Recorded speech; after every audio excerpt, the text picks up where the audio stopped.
नमस्कार दर्शक बंधु आपण मानक लिपुन ओडिया न्यूज चैनल को स्वागत जनाछु। तेबे दर्शक बंधु पुणी सुभद्रा योजनार द्वितीय किस्ती नहीं आसला एक बड़ गुरुत्वपूर्ण खबर। तेबे संपूर्ण खबरटी को देखिबा, किंतु ता पूर्वरु जदि आपण आम चैनल ले प्रथम थर आछंती तेबे वीडियो टी गोटे लाइक करी चैनल टी को एबे ही सब्सक्राइब कर दियंतु।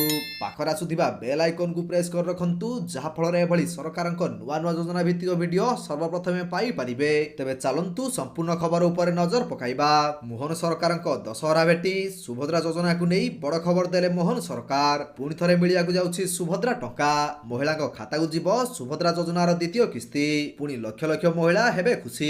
गत सेप्टेम्बर 17 तारिख में सुभद्रा योजनार शुभारंभ करथिले प्रधानमंत्री नरेंद्र मोदी। एबे पुणी थरे अक्टोबर 9 रे आसिया पई जाउछि सुभद्रा टंका। प्रथम किस्तीर द्वितीय पर्याय अर्थ प्रदान करिवे सरकार। बारिपदारू एहार शुभारंभ करिवे मुख्यमंत्री मोहन माझी।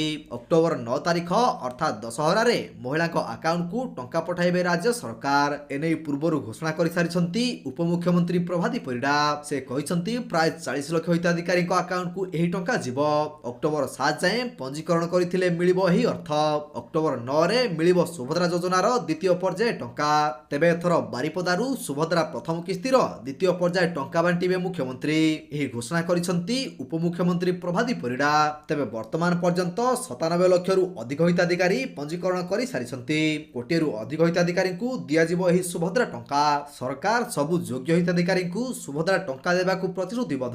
केही जणे हेले भी योग्य हिताधिकारी सुभद्रा योजना वंचित हेबे नाही। मार्च 8 भितरे सबु योग्य हिताधिकारी को सुभद्रा अर्थ मिलियो बोली कहिसंती उपमुख्यमंत्री।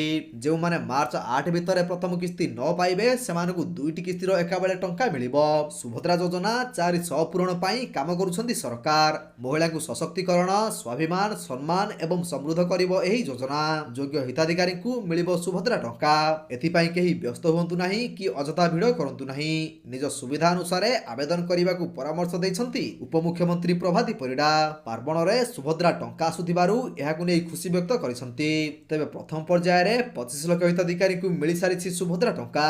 1 कोटी रु अधिक हिताधिकारी को एथिरे शामिल करिया पई लक्ष्य रखिसंती राज्य सरकार। उपमुख्यमंत्री प्रभाती परिडा कहिथिले सबु योग्य हिताधिकारी अकाउंट को पर्यायक्रमे टंका पहुंचिबो। पंजीकरण प्रक्रिया एबे भी जारी रहिबा सहित पर्यायक्रमे महिला अकाउंट को टंका क्रेडिट हेबो। पंजीकरण पई कोनोसी निर्दिष्ट समय सीमा नाही। तेणु जो माने टंका पाई नाहंती सेमाने व्यस्त हुंतु नाही। डिसेंबर मासरे आवेदन कले भी प्रथम किस्ती पाया पई योग्य विवेचित हेबे महिला। रक्षाबंधन पई प्रथम किस्ती अर्थ आजिठु आरंभ होइथिबा बेले जो माने भी आवेदन करिसंती योग्य महिला को पर्यायक्रमे टंका पहुंचिबो। तेबे अनेक अयोग्य महिला भी सुभद्रा टंका पाया पई आवेदन करिसंती, किंतु सरकारक गाइडलाइन अनुसार निर्दिष्ट वर्गर महिला को सुभद्रा टंका मिलिबो। अयोग्य हिताधिकारी अकाउंट को टंका जीवो नाही। तेबे दर्शक बंधु आपण माने एही वीडियोटी को केउ जिल्लार देखुछंती हमकु कमेंट माध्यम निश्चित भाव में जणातु। एवं सुभद्रा योजना संबंधी जदि कोनोसी प्रश्न रही तेबे हमकु कमेंट माध्यम निश्चित भाव में पचारि पारिबे।